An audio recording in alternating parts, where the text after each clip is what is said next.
Vasudevaya. Om Namo Bhagavate Vasudevaya. Om Namo Bhagavate Vasudevaya.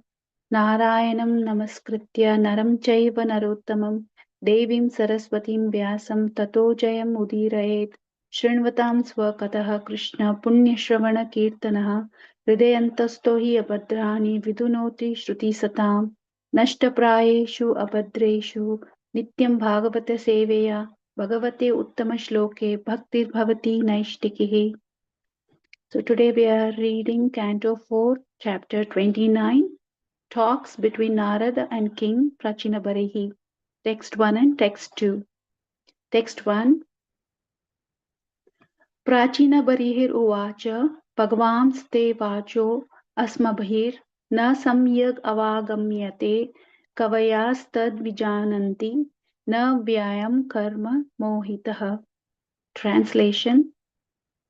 King Parichinabhari replied, My dear lord, we could not appreciate completely the purport of your allegorical story of King Puranjana. Actually, those who are perfect in spiritual knowledge can understand, but for us who are overly attached to fruitive activities, to realize the purpose of your story is very difficult. Purport by Srila Prabhupada ki jai. In Bhagavad Gita 7.13, Lord Krishna says, Traibir gunamair bhavair ibhi sarvam idam jagat mohitam nabhijananti mam ebhyah param avyayam. Deluded by the three modes, goodness, passion and ignorance, the whole world does not know me, who am above the modes and inexhaustible. Generally, people are enchanted by the three modes of material nature and therefore practically unable to understand that behind all materialistic activities in the cosmic manifestation is the Supreme Personality of Godhead Krishna. Generally, when people are engaged in sinful or pious activities, they are not perfect in knowledge of devotional service. The allegorical story narrated by Narad Muni to King Bharishman is especially meant to engage conditioned souls in devotional service. The entire story narrated allegorically is easily understood by a person in devotional service, but those who are engaged not in devotional service but in sense gratification cannot perfectly understand it. That is admitted by King Bharishman. This 29th chapter describes that by too much attachment for woman, one becomes a woman in the next life. But a person who associates with the Supreme Personality of Godhead or his representative becomes free from all material attachments and he is thus liberated. Text 2. Naraduvacha Purusham Puranjanam Vidyat Yad Vyang Vyanatyai Atmanah Puram Ekadvitrayi Chatushpadam Bahupadam Apadakam. Translation. The great sage Narad Muni continued, You must understand that Puranjan, the living entity, transmigrates according to his own work into different types of bodies, which may be one-legged, two-legged, three-legged, four-legged, many-legged, or simply legless. Transmigrating into these various types of bodies, the living entity, as the so-called enjoyer, is known as Puranjana. Purport.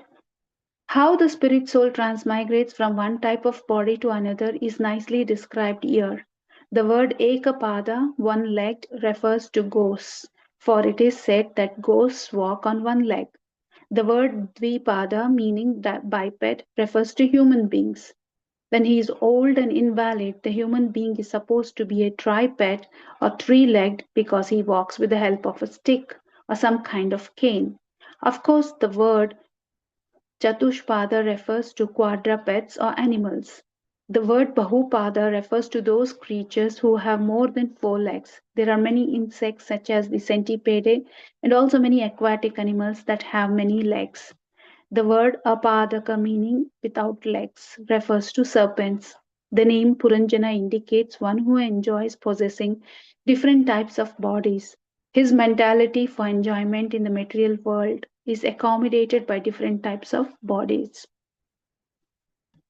Namo Vishnu Padaya Krishna Preshtaya Bhutale Srimati Bhakti Vedanta Swami Iti Namine Namaste Saraswati Devi Gauravani Pracharine Nirvishesha Shunyavadi Pashyata Desha Tarine Jaya Shri Krishna Chaitanya Prabhu Nityananda Shri Advaita Gadadhara Srivasadi Gaura Bhakta Vrinda Hare Krishna Krishna Krishna Hare Hare Hare Ram Ram Ram Hare Hare.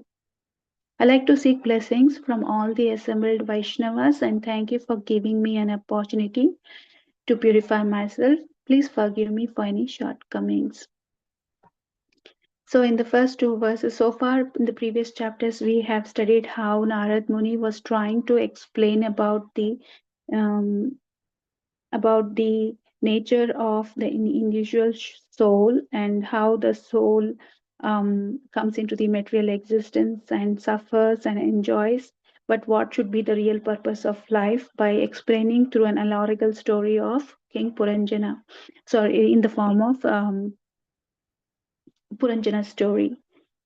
But now we see in this chapter, now Puranjana is telling to Lord Narada he is not able to grasp that knowledge, and he's saying that this knowledge is easily absorbed by people who are well versed in spiritual knowledge, but not for those people who are engaged in the sense gratification.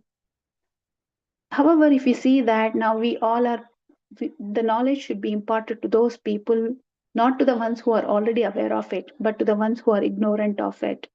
And now, how this clear knowledge is impossible to understand under the spell of ignorance. And to drive away such ignorance, the Lord teaches us in the Bhagavad Gita.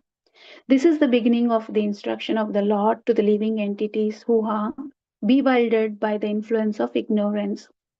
Removal of ignorance involves the re-establishment of the eternal relationship between the worshipper and the worshipable, and the consecutive understanding of the difference between the part and parcel living entities and the supreme personality of Godhead, which was the message being actually delivered by Lord Chaitanya, making us understand the real relationship between the independent soul and the Lord. One can understand the nature of the Supreme by thorough study of oneself. The difference between oneself and the Supreme being understood as a relationship between the part and the whole. In the Vedanta Sutras, as well as in Srimad Bhagavatam, the Supreme has been accepted as the origin of all emanations. As we have read in Brahma Samhita, the first verse, like everything originates from Krishna. Such emanations are experienced by superior and inferior natural sequences. The living entities belong to the superior nature. Although there is no difference between the energy and the energetic is accepted as the supreme, and the energy or nature is accepted as the subordinate. And we living entities, therefore, are all subordinate to the Supreme Lord. As in case of master and the servant, or the teacher and the thought, such clear knowledge is impossible to understand under the spell of ignorance. And so, to drive away such ignorance, the Lord teaches us the Bhagavad Gita for the enlightenment of all living entities for all time. Knowledge reveals everything, as the sun lights up everything in the daytime. When, however, one is enlightened with the knowledge by which this nescience is destroyed, then his knowledge reveals everything as the sun lights up everything in the daytime. Those who have forgotten Krishna must certainly be bewildered, but those who are in Krishna consciousness are not bewildered at all. It is stated in the Bhagavad Gita, Sarvam Jnanam Plavena, Jnanagni Sarva Karmani, and Nahi Jnanena Sadrisham, which means knowledge is always highly esteemed. And what is that knowledge? The perfect knowledge achieved when one surrenders unto Krishna, as is said in the 7th chapter, 19th verse. Bahunam Janmanam Ante Jnanavan Ma Prapadyate. After passing through many, many births, when one perfect in knowledge surrenders unto Krishna, or when one attains Krishna consciousness, then everything is revealed to him as the sun reveals everything in the daytime. The living entity is bewildered in so many ways as is entangled within the three modes of the material nature. For instance, when he thinks himself God unceremoniously, he actually falls into the last snare of nescience. If a living entity is God, then how can he become bewildered by nescience? So, real knowledge can be obtained from a person who is in perfect Krishna consciousness. Therefore, one has to seek out such a bona fide spiritual master and learn and understand Krishna consciousness from him through disciplinic succession. That is where spiritual master can drive away all nescience as the sun drives away the darkness. Even though a person may be in full knowledge that he is not this body, but is transcendental to the body, he still may not be able to discriminate between the soul and the supersoul. However, he can know everything well if he cares to take shelter of the perfect bona fide Krishna conscious spiritual master. In that way, one can know God and one's relationship with God only when one actually meets a representative of God. Text 13 of Bhagavad Gita, Dehinosmin yataha dee kaumaram yauvanam jara tatha dehantra praptir dhiras tratana muyate. So the verse 2 talks how the living entity changes his body. As we know that the embodied soul continually passes from one body to another. Similarly, actually, if you see, currently we are passing through one stage to another, like from childhood to boyhood, boyhood to youth, youth to old age, and the soul similarly passes on to another body at death. The self-realized soul is not bewildered by such a change. Such so since every living entity is an individual soul and is changing his body every moment, manifesting sometimes a different kind of a body and the stages of body in the life, at the same spirit soul is there and does not undergo any change. This individual soul finally changes the body at the time of death and transmigrates to another body, and it is sure to have another body in the next birth, either material or spiritual. There was no cause for lamentation, as said by Krishna to Arjuna, when Arjuna was not willing to fight because he was thinking and worried about his siblings and his relations, and worried about his Bhishma Pitamaha and Drona, for whom he was so much concerned.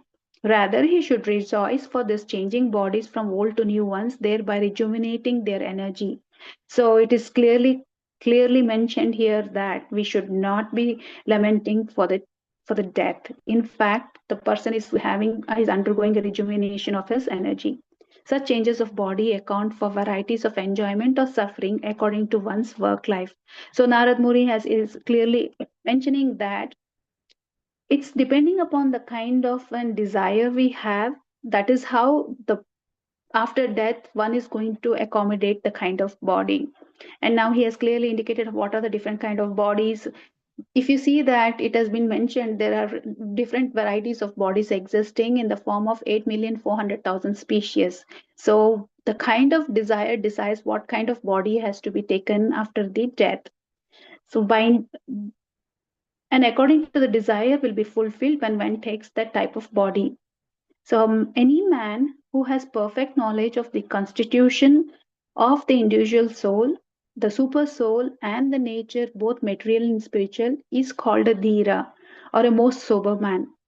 So, such a man is never deluded by the change of bodies.